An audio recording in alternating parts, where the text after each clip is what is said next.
Imagine a battlefield where the most brutal, savage weapons of history would be considered war crimes today. What happened to the rules of combat? How did we go from weapons designed to terrorize and annihilate to the more regulated, albeit still deadly forms of warfare we see today? In this video, we're going to explore 7 of the most monstrous ancient weapons, and how, if they were used in modern warfare, they would likely break every rule in the book, literally. Today, the Geneva Conventions and human rights laws govern the conduct of war, ensuring a level of civility in how we fight. But in ancient times, brutality was not just allowed, it was expected. Let ES take a look at 7 ancient weapons that would make any modern military tribunal lose its mind. These weapons were the epitome of destruction, designed to cause the maximum amount of pain, terror, and death. And in today's world, they would be considered illegal, unethical, and even barbaric. But what did it mean to wield such weapons back then? And what does it say about how far we've come, or maybe how far we've not come, in the moral evolution of war? Now, get ready for the list of weapons that would make the International Criminal Court lose sleep. Brace yourselves. These aren't your average ancient tools of war. First up is the dino sword, an absurdly large sword used by ancient Babylonian warriors. This weapon was around 10 feet long and used to mow down enemies with terrifying efficiency. Just imagine wielding something that long and heavy. It wasn't a weapon, it was a tool of sheer brutality. But here's the kicker. This sword was designed for close combat, meaning it could cut and crush in ways that would leave enemies utterly disfigured. If such a weapon were used in battle today, it would violate several international laws against causing unnecessary suffering. The sheer size and savagery of this sword would leave lasting, brutal wounds, exactly the kind of thing that modern laws forbid. In fact, using a weapon like this would almost certainly get a general hauled in front of the ICC. Next, we have the infamous Roman scorpion. Not a creature, but a siege weapon that could hurl massive bolts at enemy fortifications, or, more terrifyingly, at enemy troops. The Romans used this mechanical crossbow-like device to launch projectiles that could easily pierce armor and cause gruesome damage. The scorpion was brutal not only in its range but also in its sheer power. It wasn't designed to incapacitate, it was designed to kill, to break apart human bodies at a distance. Today, using such a weapon against unarmed civilians, or even in the course of a legal military operation, would violate international rules on targeting civilians and causing indiscriminate harm. Number 3 on our list is the Mongolian horsebow, a weapon so efficient and so deadly that it allowed the Mongol Empire to conquer much of Asia and Eastern Europe. What made this bow unique wasn't just the weapon itself, it was how it was used. The Mongols were some of the greatest archers in history, capable of launching arrows from horseback with deadly accuracy. But these weren't your typical arrows.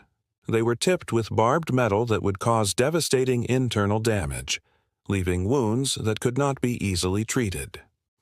Today, arrows like these, specifically designed to inflict maximum harm, would likely be deemed a violation of the rules of war, which prohibit weapons that cause unnecessary suffering. Can you imagine a modern army using weapons like this, knowing the kind of damage they could do? It would be unthinkable.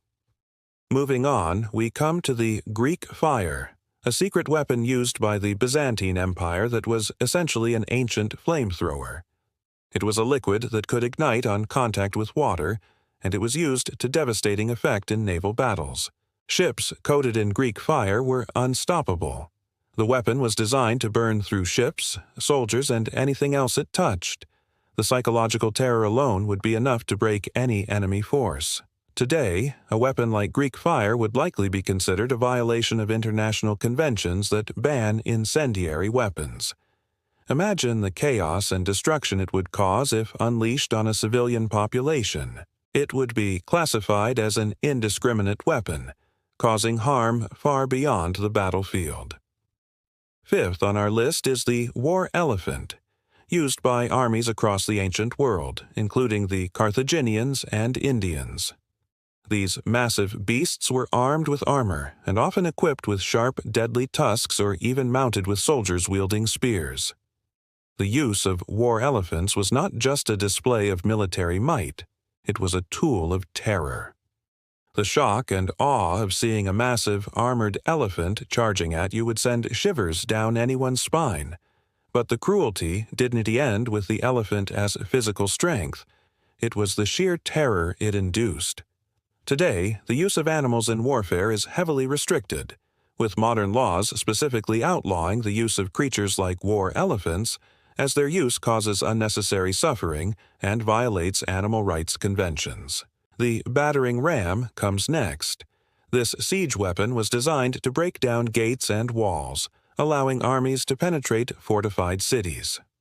While it may not seem like the most brutal weapon at first glance, the damage it caused was undeniable. Often, soldiers would be trapped in narrow spaces while the ram pummeled down gates, crushing anyone unlucky enough to be caught. The battering ram was all about breaking, destroying, and killing. In the modern world, using such a weapon against civilians or in an unlawful attack would be a clear violation of war laws, specifically those related to proportionality and targeting military objectives. Finally, we have the flail, a weapon with a spiked ball attached to a chain. This was a terrifying, unpredictable weapon used by knights in the Middle Ages.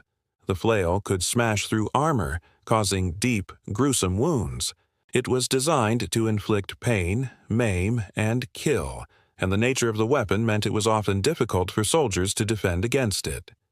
If this weapon were used today, it would be considered a war crime under international law, as it causes unnecessary suffering and is classified as a weapon that goes beyond what is required for military necessity. As we examine these ancient weapons, we can't help but reflect on how far we've come in terms of regulating warfare. These weapons, while once seen as essential for victory, would be deemed illegal today under modern conventions of war. And yet, we still face the horrors of modern warfare, with weapons that may not be as brutal in appearance, but cause just as much suffering. The moral questions surrounding war have evolved, but the devastation it brings remains constant. So, what does that mean for us today? Can we truly say we've moved beyond such brutality? The laws of war may have evolved, but the human capacity for violence still persists. Leave your thoughts in the comments below. What do you think? Are we better off without these weapons, or would their use be justified in today's world? Don't forget to subscribe for more videos on history's darkest secrets. Until next time, remember, the past may be behind us, but the lessons are still relevant today.